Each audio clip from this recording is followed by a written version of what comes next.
Bismillahirrahmanirrahim. Assalamualaikum warahmatullahi wabarakatuh.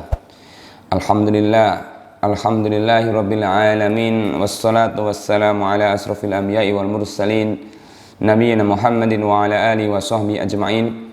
Asyhadu an la ilaha illallah wahdahu la syarikalah wa asyhadu anna Muhammadan abduhu wa rasuluhu la rasula wa la nabiyya ba'dah. Yaqulu tabaraka wa ta'ala fi kitabihil karim, a'udzu billahi minasyaitonir rajim. Ya ayyuhalladzina amanu taqullaha haqqa tuqatih wa la tamutunna illa wa antum muslimun. Ya ayyuhan nasu taqu rabbakumul ladzi khalaqakum min nafsin wahidah wa khalaqa minha zawjaha wa bassa minhuma rijalan katsiran wa nisaa'a wattaqullaha alladzi tasaaluna bihi wal arham innallaha kana 'alaikum raqiba.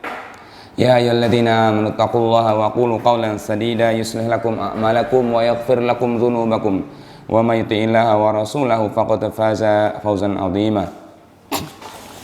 Amma ba'du, wa qala alaihi salatu wassalamu fi hadisihi wallahu fi 'auni al-'abdi ma kana al-'abdu fi 'auni akhihi aw kama qala alaihi salatu wassalam Allahumma la sahla illa ma ja'altahu sahla wa anta taj'alul hazana idza syi'ta sahla. Ikhwatifillah azakumullah jamaah kaum muslimin rahimakumullah. Pada episode yang ke-12 ini kita akan membahas tentang hak-hak saudara, hak-hak sahabat. Kalau pertemuan yang ke-11 kemarin kita sudah membahas tentang adab-adab dalam bersahabat, maka pada pertemuan ini kita akan mengkaji beberapa hak-hak yang harus kita tunaikan, yang sudah seyogyanya ditunaikan bagi kita, untuk saudara-saudara kita.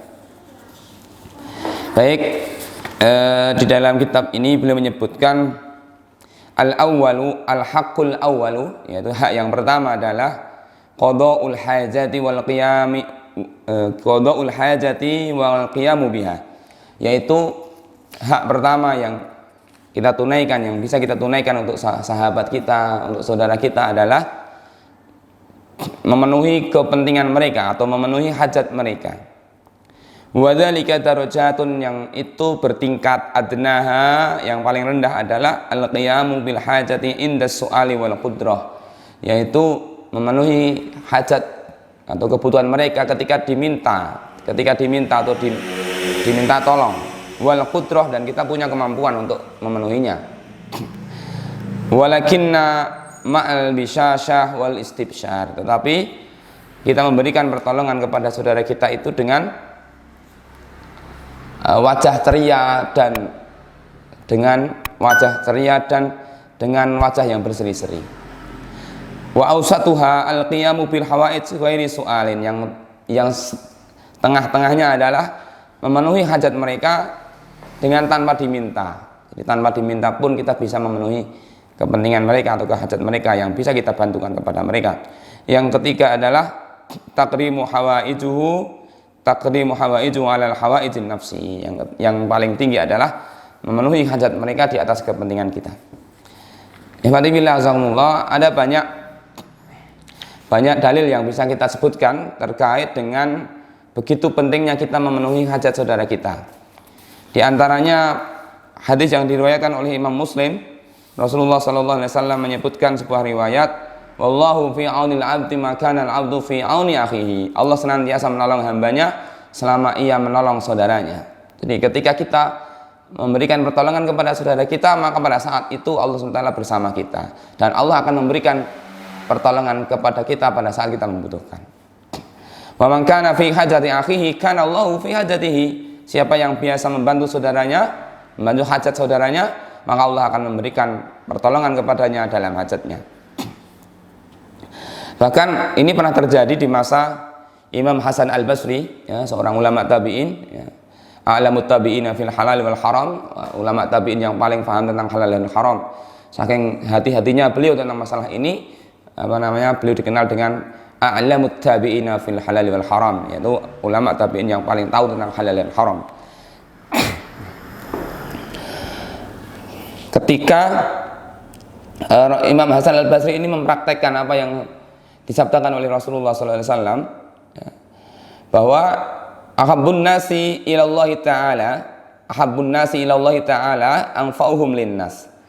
Orang yang paling dicintai oleh Allah Ta'ala adalah orang yang paling memberikan manfaat kepada orang lain. Semakin banyak kita memberi manfaat kepada orang lain, maka kita menjadi orang yang lebih dicintai oleh Allah SWT. Yang pertama. Kemudian wa ahabbul a'mal ilallah, dan amal yang paling dicintai oleh Allah SWT adalah yang pertama, sururun tudkhiluhu ala muslim, yaitu kebahagiaan yang kita masukkan ke dalam diri seorang muslim. Kita membuat seorang muslim itu berbahagia karena kedatangan kita, karena bantuan kita. Au takshifu anhu kurbatan, atau kita meringankan beban mereka, mengangkat kesusahan mereka. Yang ketiga adalah au taqdi anhu dainan, atau kita membayarkan hutangnya. Au tatrudu anhu ju'an, atau ya kita menghilangkan rasa lapar yang ia rasakan.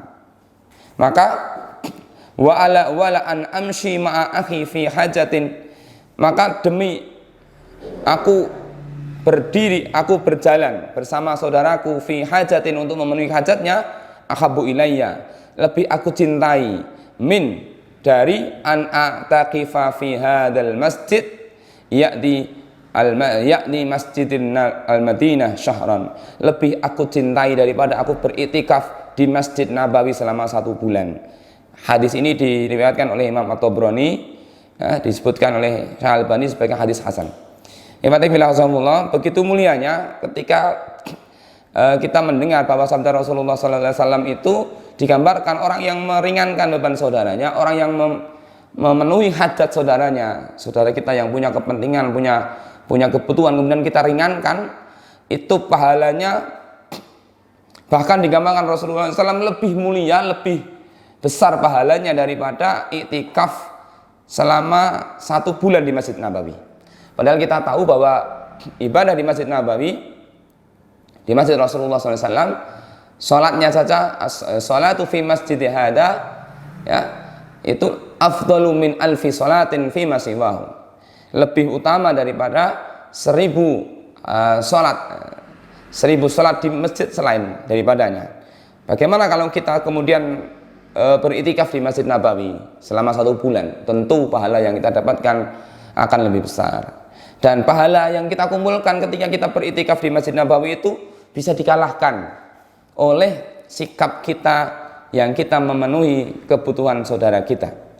Maka ini pernah dipraktekkan oleh Imam Hasan Al-Basri. Suatu hari Imam Hasan Al-Basri mengutus seorang muridnya untuk membantu orang lain yang sedang dalam kesulitan. Imam Hasan Al-Basri punya murid, kemudian murid ini diutus oleh beliau untuk mendatangi saudaranya.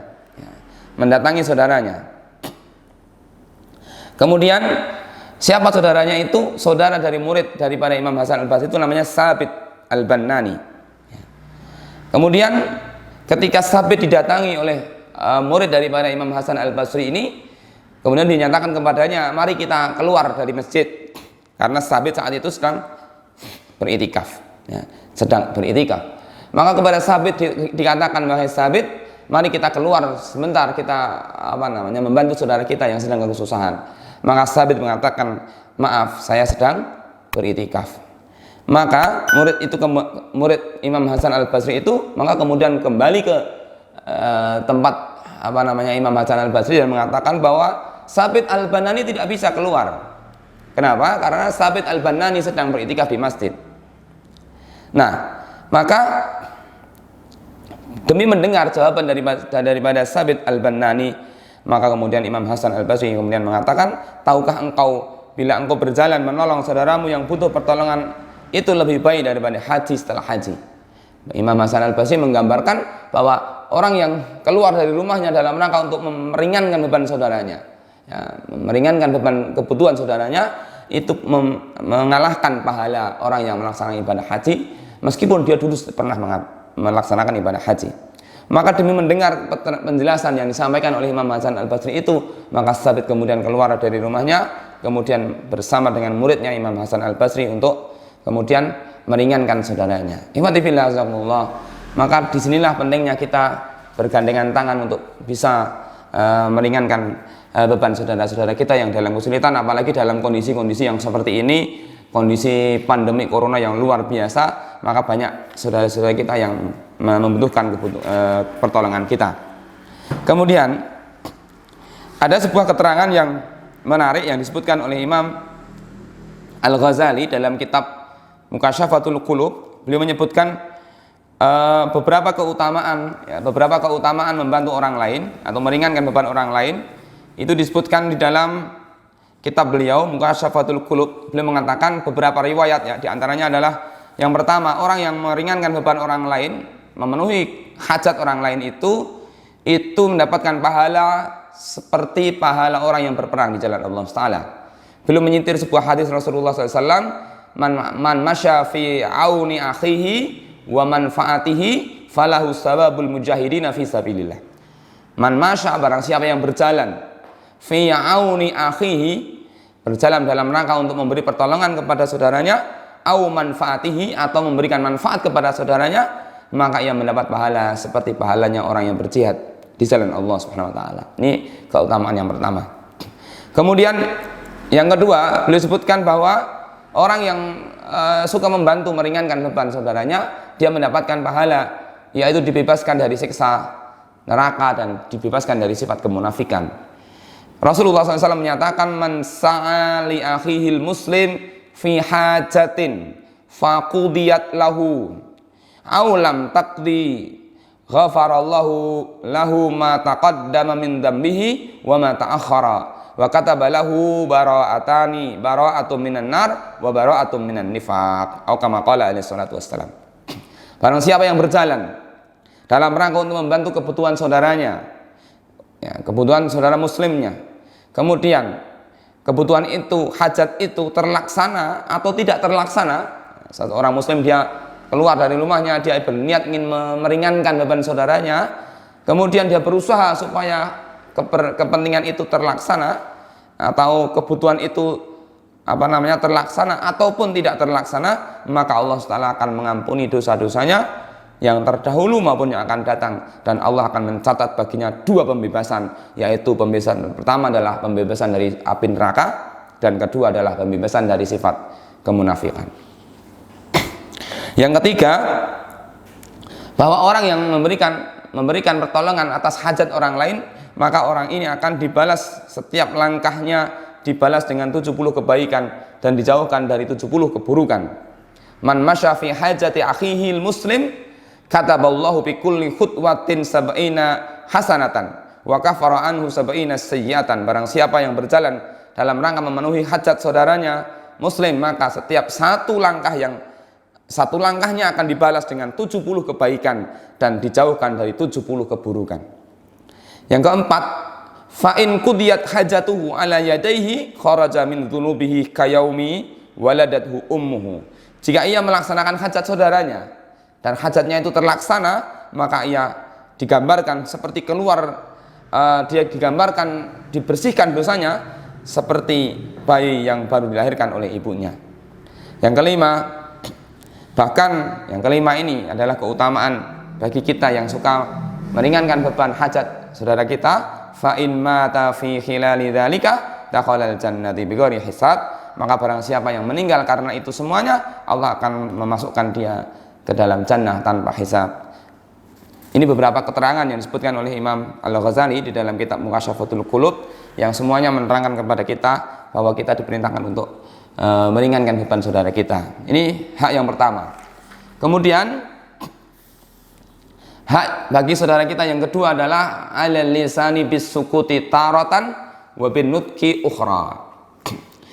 Ada kalanya kita diminta untuk diam, diam dalam satu kesempatan dan mengucapkan kalimat atau ikut berbicara dalam satu kesempatan. Diam ketika apa dan berbicara ketika apa. Maka fahuwa ayaskuta an dzikri uyubihi fi hudurihi wa ghaibihi. Maka kita diminta untuk diam terhadap apa yang menjadi sesuatu yang menjadi aibnya, kekurangannya, keburukannya, kejelekannya. Maka kita diminta oleh Rasulullah SAW untuk diam. Ketika kita melihat ada saudara kita yang punya aib, saudara kita punya keburukan, karena setiap orang pasti ada sisi-sisi keburukannya, maka kita tidak diperbolehkan untuk menyebutkannya, maka kita diminta untuk diam. Maka Rasulullah SAW menyebutkan, man satara musliman satarallahu lahu yaumal qiyamah, atau kama qala alaihi salatu wassalam. Barang siapa yang menutup aib saudara muslimnya, maka sungguh dia akan ditutup kekurangannya, keburukannya di hari kiamat. Maka ini keutamaan kita, supaya kita mampu menahan diri untuk tidak bercerita, menahan diri untuk tidak mengucapkan suatu kalimat yang itu menjadi bagian daripada aib saudara kita.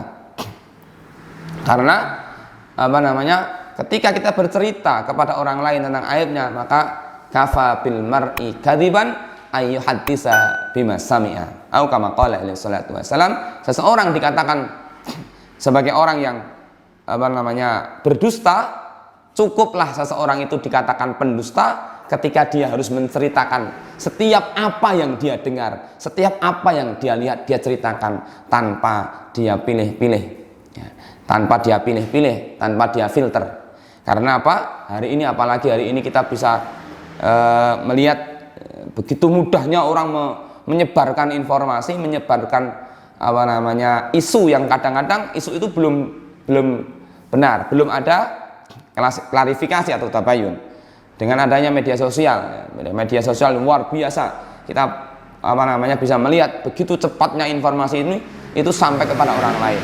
Maka bagi kita, marilah kita berhati-hati untuk tidak mengucapkan, meskipun lisan kita tidak mengucapkan, tetapi tangan kita ikut menyebarkan. Ini bagian dari juga termasuk yang demikian ini. Yang ketiga adalah wayambaghi ayaskuta an kulli ma yakrah.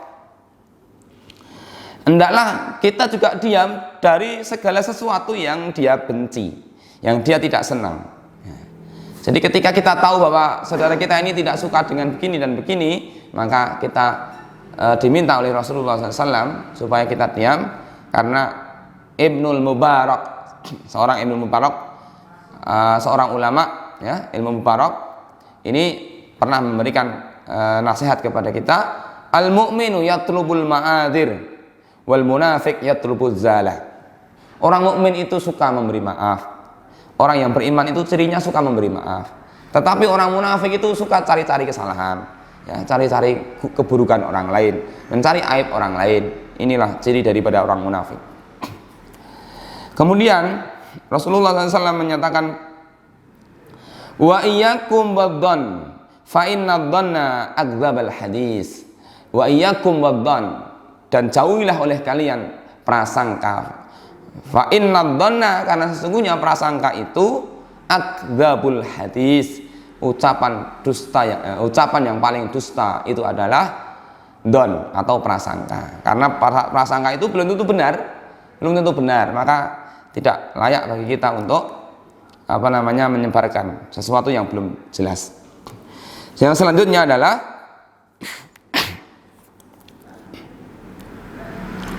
al-haqqu rabi'u 'ala lisani bin nutqi. Hak yang keempat adalah 'ala lisani bin nutqi, agar kita juga mengucapkan sesuatu yang pantas untuk kita ucapkan tentang saudara kita. Mungkin kebaikan beliau, manfaat-manfaat yang bisa kita ambil dari beliau, kita sampaikan kepada orang lain. Kama taqtadi sukut anil makruh, sebagaimana hal ini juga tidak diperintahkan ketika kita diam terhadap perkara-perkara yang dibenci. Ini wa taqtadi an-nutqu bil mahbub, maka kita juga diminta oleh Rasulullah SAW untuk menceritakan apa-apa yang baik bagi saudara kita, supaya orang lain juga mengambil manfaat. Idza ahabba ahadukum akhahu falyu'limhu, jika kalian ada sesuatu yang kalian suka dari saudara kalian, maka beritahukanlah kepadanya.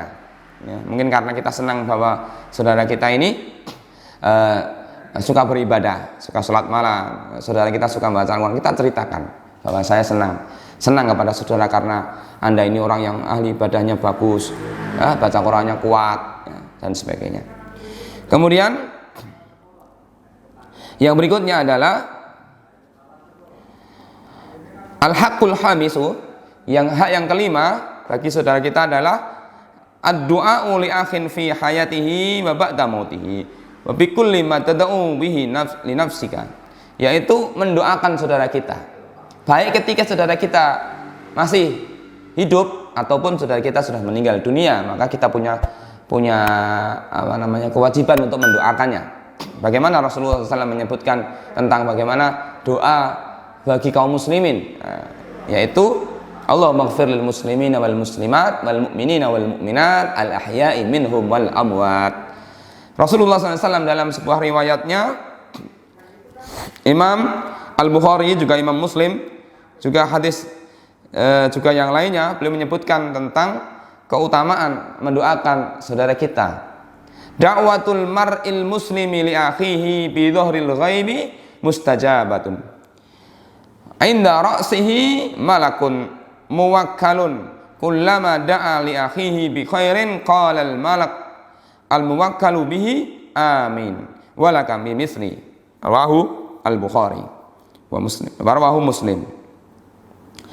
Doa seorang muslim kepada saudaranya bi dhahril ghaib, ketika saudaranya tidak ada, ya, jadi doa seorang muslim kepada saudara yang muslim yang lain ketika saudara muslim yang didoakan ini tidak tahu bahwa dia sedang didoakan, mustajabatun, yaitu termasuk doa yang mustajab. Jadi ketika kita mendoakan saudara kita yang saudara kita sendiri tidak tahu bahwa saat itu kita doakan, maka itu bagian daripada doa yang mustajab. Inda ra'si, maka ketika dia sedang berdoa itu, al malakun muwakkalun, maka di atas kepala orang kita yang sedang berdoa itu ada malaikat yang mewakili saudara kita itu. Di atas kepala kita itu ada malaikat yang mewakili saudara kita ini. Kemudian kullama da'a li akhihi, setiap kali kita mendoakan saudara kita dengan doa yang baik, qalal malakul muwakkalu, maka malaikat yang mewakili saudara kita tadi akan mengatakan amin, Allah mustajib, ya amin, ya Allah kabulkanlah, walaka bimisli, dan engkau akan mendapatkan yang demikian itu. Misalnya kita ingat saudara, kita punya teman, kita punya saudara, kita punya sahabat misalnya, kita doakan kepadanya, ya Allah berikanlah kepada, Allahumma yassir lahu fi amrihi, ya Allah berikanlah kemudahan dalam segala urusannya, gitu. Atau Allahumma wasi' rizqahu, ya Allah luaskanlah rizkinya, misalnya begitu. Maka ketika kita membaca doa itu kita bacakan, kita lantunkan kepada Allah, tujuannya mendoakan saudara kita, maka ada malaikat yang ada di kepala kita yang akan ikut mengatakan amin walaka bimisli, semoga Allah memberikan ijabah atas doa Anda dan Anda mendapatkan pahala, mendapatkan ijabah sama seperti yang Anda minta kepada saudara Anda. Ini adalah keutamaan yang luar biasa. Maka salah satu adab ketika kita berdoa adalah kita awali doa kita dengan mendoakan kaum muslimin, baik yang sudah meninggal atau masih hidup, karena itu bagian dari apa yang bisa kita lakukan kepada saudara-saudara kita. Yang keenam adalah al-wafa'u wal ikhlas, yaitu setia dan ikhlas, setia kepada saudara kita untuk senantiasa memberikan nasihat atau memperingatkan supaya dia tetap istiqomah dimanapun dia berada. Kita selalu mendampinginya, kita selalu mengingatkan supaya dia tetap istiqomah di atas kebenaran. Itu bagian dari adab kita kepada saudara kita. Kemudian yang ketujuh adalah at-takhfifu wa tarkul taklif, yaitu meringankan saudara kita dan tidak memberikannya beban, ya, tidak suka memberikan beban kepada saudara kita, baik itu beban pikiran atau beban pekerjaan atau beban-beban yang lain. Maka ini bagian dari hal yang penting yang bisa kita lakukan kepada saudara-saudara kita. Ihwati fillah azakumullah, jamaah kaum muslimin yang dirahmati Allah Ta'ala. Demikian beberapa hak bagi saudara-saudara kita.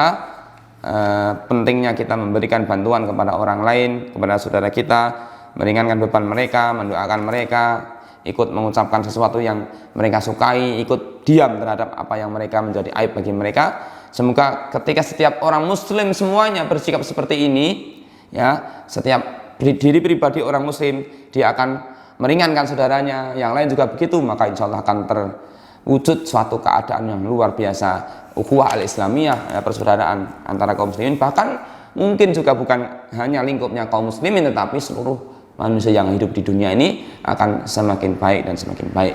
Demikian yang bisa kami aturkan pada episode kali ini. Banyak hal kurang berkenan mohon dimaafkan. Al-afu minkum, wassalamualaikum warahmatullahi wabarakatuh.